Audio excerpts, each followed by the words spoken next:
Okay, the answer is right here with Doreen and Grace. But do we really have the right answer? Maybe or maybe not, but we try to make sense of what's happening around us.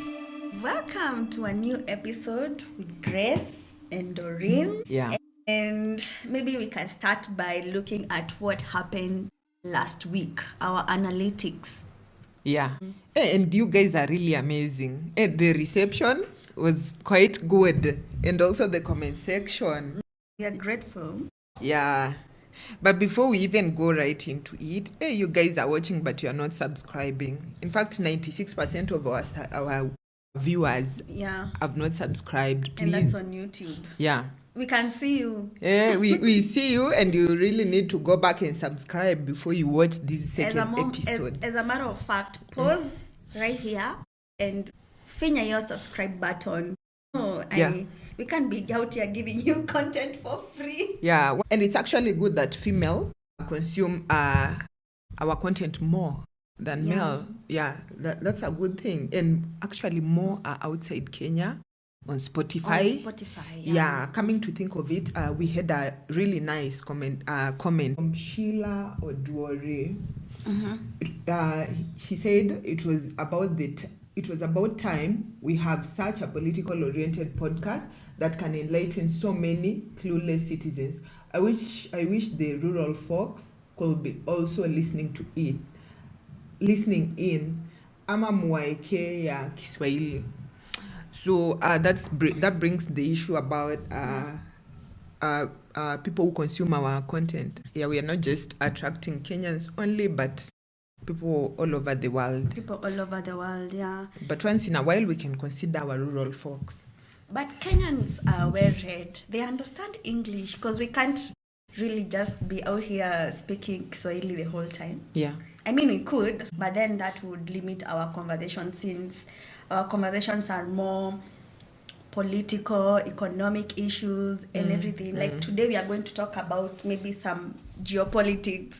We can't out here be talking geopolitics in Kiswahili. But once in a while, we'll think through it and we'll see if we can, how we're going to engage everyone in terms of citizen engagement. But I'd say most people who listen to podcasts, Doreen, are well-read. They know English, so it's not a matter of just because you're in the rural areas, you can't access our podcast or you can't understand. Because actually our demographic says 24 to 36 are our highest percentage of listeners. Those are well-read people. They understand. Youths, Gen-Z, Millennials. Yeah. Talking of which, Millennials. We are still on Niko Kadi. Let's get into it because ni kama mmekuwa mkitudanganya hapa. IBC this week said that the total registered voters in 2026 when they came into office was about 22,352,000. And they say they have registered 250,391. So they have also observed that 50% male and 49% are female. Yeah. And the most interesting bit is above 35 years, we have 67%. Yes. And below 35 years, it's 32%. So that tells you that the bulk of those who are leading in terms of voter registrations are actually above 35, which brings me to the question, it's just online talk and a lot of political tweets. But kwa ground, what okay, what is happening? The question of what could be the reason is much important because we are looking at this trend of people, the people who are maybe in 2017 and 2022, the people who are Gen Z by then, that is youth. They could see they have maybe very little trust in government, vote, but nothing happens. But at least when the Gen Z movement came in, and they started seeing like we can actually change something. Yeah, that's what's making them to at least take voter registration seriously. And also in terms of Gen Z and the numbers being low, I can look at it this way. Maybe the issue of identification cards, I can say like as much as most youths want to get this voter registration, most of them still don't have identification cards. So that's something that we really need to look into. When you and say see. most of them, let's talk numbers, because you'd say maybe from 2022, how many people have turned 18? Let's say 1 million each year. Yes, but there's a point last year or this year, we were still discussing on issues of identification cards, and maybe some of them haven't gone for the identification cards. Some of them haven't even applied for the identification cards. So we need to look at the importance of having first the identification card, because that is what helps you in voter registration. Yeah, still on the Gen Z and IEBC, this trending video of a lady, this lady Gen Z, so that the IEBC had very little staffs. Yeah, akasema say less. Say less. I will volunteer and I'm going to register my peeps. My people. Yeah. It must be done. Yeah, hey, Gen Z mmekuja na ubaya, but also we need to look at the constitution. Yeah. So IBC normally advertises for jobs, and for a fact is like they get appointments in this position. So as much as you want to volunteer, make it formal, because as zingine kuvolunteer ni mbaya na inaweza kuland in a very big trouble. So as IBC and lacks enough staff nationwide, and we've seen that. So instead of volunteering informally, what needs to be done is to ask IBC. Like you need to recruit more staffs. More staff. Make it formal, make it constitutional. Yeah. And maybe just to, as we finish that, we should ask ourselves, are Kenyan youth politically active or just politically expressive? Because Kenyans now, youths, they are really expressive nowadays. Yes, but are they actually active? And also maybe we could also look at how a Gen Z friendly electoral system could look like. Yeah. I don't think it is at the moment. By that, what do you mean? I don't know how it could look, but maybe more like when you umesema there was this young lady from Kakamega trying to, people, Gen Z's want things as quick and fast. Yeah. So I don't know if they could come up with a tap and go system. I don't know what it is, but something friendly, something fast, something quick. And I think like as much as we want something or things done quickly, we also know like there's a legal framework. There's something governing us, and you need to refer to it each and every time before you take an action. Yeah, that is very important. I think kwa hii podcast ni lazima mtajua constitution. Every time we'll be telling you constitution, what happened last week. At least last week, we told you about Article 33 of the Constitution on freedom of expression. This week, we've told you about Article 88 on IBC responsibilities. You need to look at that so that you don't end up in trouble. Yes. So let's actually move to our next topic, because Doreen, we are 8 minutes in. Pole.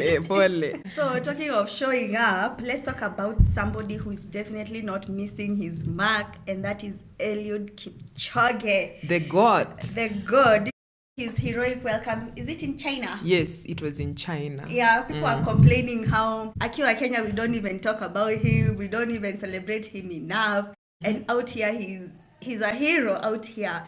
So anyway, Eliud Kipchoge is on a journey, the 7 marathons. So he's actually evolving, and this is like we are now moving from just running and having gold medals to actually making an impact in the society. So these are he's theming it as a world tour. So this is quite important because he's doing this with the purpose of promoting education and environmental sustainability through his foundations. So basically, he's doing this to inspire others and to let you know that no human is limited from his, like, what is it called? He used that term most of the time. Yeah, that's his tagline. Yeah. And maybe we can even say he's a symbol of Kenyans' soft power. Yes. Because let's be honest, athletes like him, they market Kenya better than policy sometimes. That's our conversation. And maybe what can we learn from, as young people, what can we learn from? Just like his slogan said, no human is limited. Go for what you want, regardless of anything. Yeah. Don't have blocks, don't fear. Go for what you want. He's an inspiration to us. So as young Kenyans, go for it. And also we can add on the issue of having a routine and discipline. Yes. And that's something we need. Yes. If we yes. say mtoke, mnatokea, delay your, I don't know, you're going out, delay gratification. Delayed gratification will actually help maybe for our youths who are not coming out to vote. But anyway. In other news. Yeah. On the economy and the way these fuel prices are going. Geopolitics. Yes. Tumefika hapo. Tumefika hapo. Hebu tuambie, what's happening? So tensions in the Middle East are rising, and somehow your Uber is becoming expensive. So Kenyans import fuel Kenya imports fuel. So when oil prices go up, everything definitely goes up, from transport to food to biashara. And maybe we should ask ourselves, why are we so dependent on systems we don't control? And should Kenya be investing more on renewable energy? Okay, that's our question. You know, we cannot say, as much as it's not happening in our country, everyone is normally affected by one thing or another, because either way we are dependent on each other in terms of maybe exports, in terms of imports. So it's something that you need to consider in each and every society. So as the fuel goes up, we see agricultural export being a problem because of the fuel. We see even the safety of because these outside world, the Arab countries, offer employment to Kenya. So it actually affects Kenyans more in terms of they risk their jobs. We expect a lot of money in terms of remittances from these countries. Yeah. So they even affect those families who depend on remittances for this. So either way, as you say, it's not happening close to me. It's not in our borders. It's still affecting you. Yeah, so it's a question that we need to discuss each and every time. That's why I asked. Are we too dependent on systems we can't control, and why is Kenya not aggressively looking into renewable energy to escape this cycle? Because the cost of global conflict, the people who suffer most are the citizens, and we are about to suffer, unfortunately. Unfortunately, as I was saying, we don't have the answers, and maybe we could invite somebody who knows more on geopolitics to explain more into that. And Doreen, tell us about KRA. Yeah. The drama. Yeah, in the latest news, in other news on KRA has now decided to ease the jam of paying taxes. Now they've introduced a new phase of tax filing approach. That's a good thing actually, right? Yeah, so see what one will return. Tunaweza kufile tax. Return since you are 18. But on a later note, because I normally pay my taxes. Yeah, I'm compliant. So tunaweza kulipa from 1st March. Yeah. However, there is a catch to this nil return. KRA has pre-filed your information. So what you just need to do is to go and confirm if this transaction is right. If it is not right, or when you say no, it is not right, you have to justify because you've been transacting, especially using mobile money. Yeah, so you need to tell us. So the final nil returns, you can file it. Don't fear. If you are not working, you file nil returns. But if you are working, we know your transactions. You know you've been working, so you need to justify why we have your transactions and you're filing nil returns. You don't want to be compliant. But also now on the other side, will it not maybe burden or feel a lot of, itakuwa na a lot of pressure to those people who work in the informal work and the unemployed people, because now you're unemployed, which is the majority of Kenyans. Yeah. And you can't file nil returns. And if you don't file, there's a fine. Yeah, because your transactions are quite huge. So in terms of even in informal, and the good thing is that when you start a business, even if it's informal, there's a way you can actually comply to taxation. And it actually helps you and saves you from a lot of these things when you just comply to it. But there's a bill that is coming up, that taxman also said that the tax law amendment bill And everyone is welcome to do public participation and to also give their views concerning that. So I think we can just wait for that bill to come out because it's going to come this year. Then we can discuss about it and see if really people went for public participation and they gave out their views and they accepted, like, we are taking this bill and we're going to comply. I feel like they are forcing issues. It's not forcing issues. It's forcing compliance, especially in a surviving economy. Yeah, but what is the work of Kenya Revenue Authority and any other authority that controls revenue? It's to enforce tax law and to make sure you comply. So why do you want to eat? Why do you want roads to be built? Why do you want ABC to be done? And you don't want to comply with paying for that? Who is gonna comply? Yeah, okay. So why does you who have... I'm just speaking on behalf of the unemployed. Unemployed who are doing informal work. I'm just not defending KRA, but it's work to make you comply. Okay. And talking of compliance, I also have a problem with the same Kenya Revenue Authority. In terms of why make me not file nil returns, and in the other side, there is a money heist. No, okay, not money, from a very secure vault. Towers. Kwanza the HQ. So what do you tell me about that? You come and tell me to comply, yet you are helping other people not to comply to these taxes. Because you can't tell me, this is a very high level security in Times Towers. You can't tell me that excise stamps just disappeared. It just damages the entire credibility of whatever they are trying to make. So it's good to know that KRA is supposed to do tax compliance, but it's also supporting tax evasion. So good question for us, citizen, is, do you really trust the KRA, or where are we heading right now? It's a question that you're going to answer yourself, but right about now we need to go to our main topic of discussion, flood research and policy. Yeah. And in this segment, like, we are looking at flood. It's not a new thing. It happens every year. And it's not that we don't expect floods. In fact, they normally tell us floods is going to come. Like right now, we've already been told that there will be El Nino at the end of the year. Meaning, it's not a disaster surprise. It's something that it's a disaster of preparation, because we normally know about it. We know it's going to happen. So it never comes as a surprise. We normally know it is there and there. Early warning system. But what is wrong? So why are we still here? They show that flooding in Kenya is becoming more frequent, more intense, and even now more urban. Floods are affecting urban areas. This is now research that has already been done. There's extreme rainfall events that are increasing with climate change, and the impacts are massive, from deaths, from displacement, infrastructure collapse, and all that. So key research insights. The first one was, flood is no longer natural, it's structural. So what do we mean by that? Deforestation in water catchments, like for example, the Aberdares, the Rift Valley, which definitely there's deforestation, there's an increase in runoff.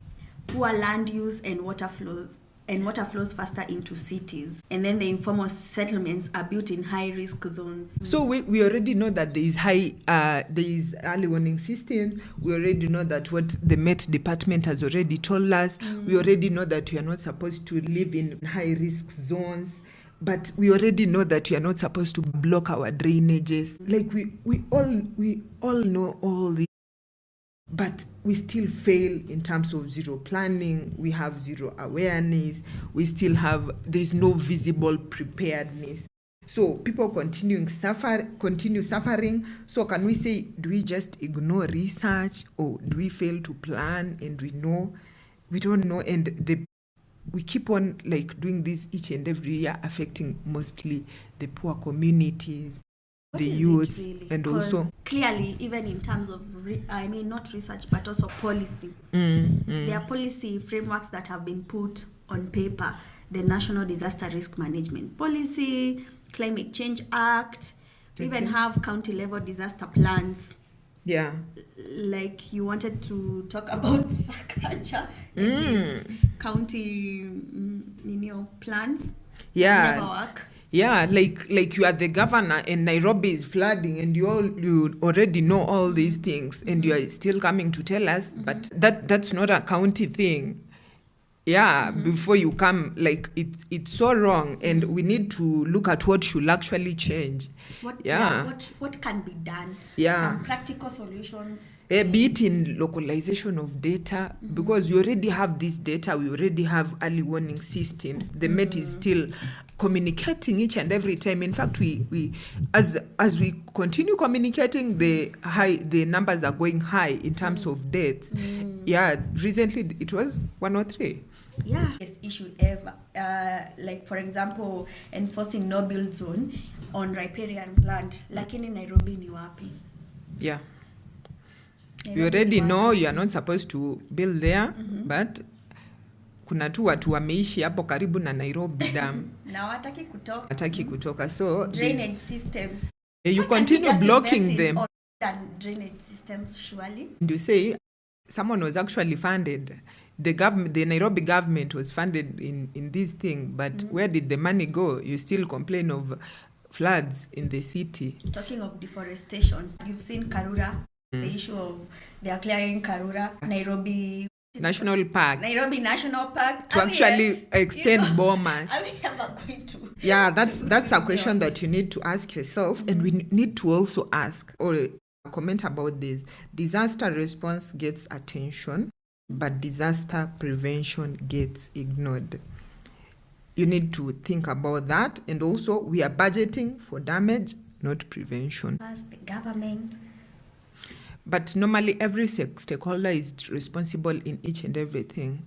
So as much as we are telling you to move to higher zones when in preparation for floods, and you ignore and still stay there and still ask, like, you've been told to move out of Nairobi, close to Nairobi Dam, because it's gonna overflow, but you're still there.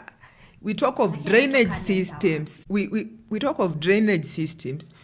You eat, you are the first one to litter. Kwanza karibu na river flow.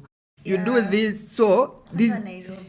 Yeah, you see. So as much as the government does this, also you as a person, what are you doing? Yeah, you need to ask yourself that. I don't know. I think this is one of those, as we said, we don't have the right answers right now.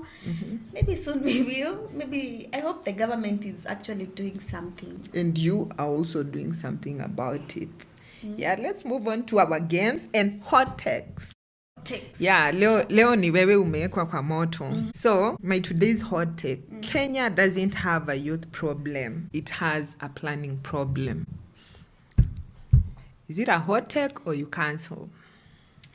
It's a hot take. Okay. Because I was telling you this last night. When we look at countries like China, how they are able to be where they are right now, they plan. They started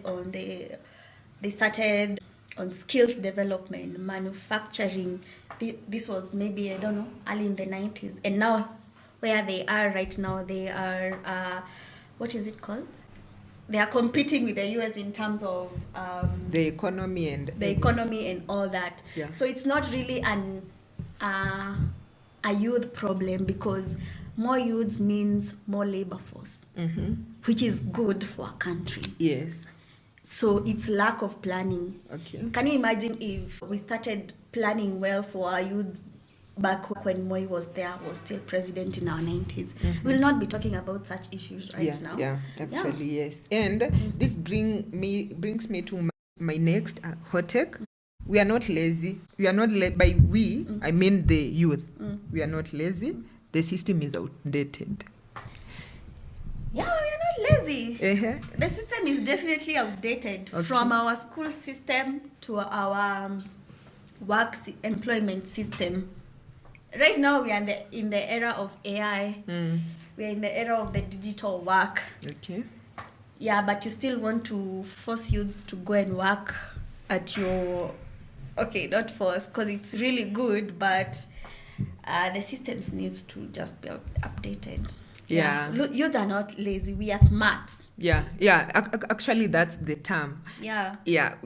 you can just find AI coming in, content creation, we are doing online marketing, and these other they are called soft skills job. Yeah, like you don't have to wake up and go somewhere so that someone sees you out of bed or for them to see, like, you're not lazy, you're actually waking up. You might be waking up, you go to town and you're not even doing anything. So try to improve your systems, embrace the technology that is coming with everything, so that you also make it easy for the future generations to transition. I could say like even having a 24-hour economy where, like, for example, if it's on digital system, there are youths working from 7 to 7 and 7 to 7 again. Yeah. So are you done with the hot takes? Yeah, I'm actually done. So maybe a few opportunities that I have here. There is the African Union Youth Volunteer Corps that is happening for 2026-2027. Maybe you could check on it.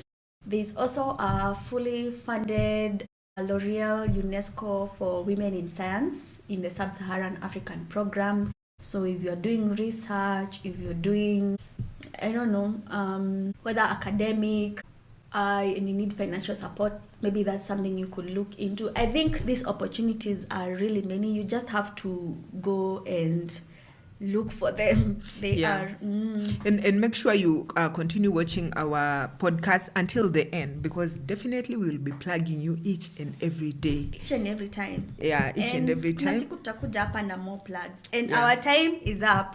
Yeah, we actually need to end this right now. Yeah. But make sure you tune in our next episode. The answer is right here with Doreen and Grace. And make sure you check thelistke.com. Yes. That's where everything is, our podcast, our blogs, everything good. Yeah, otherwise, bye and see you next time.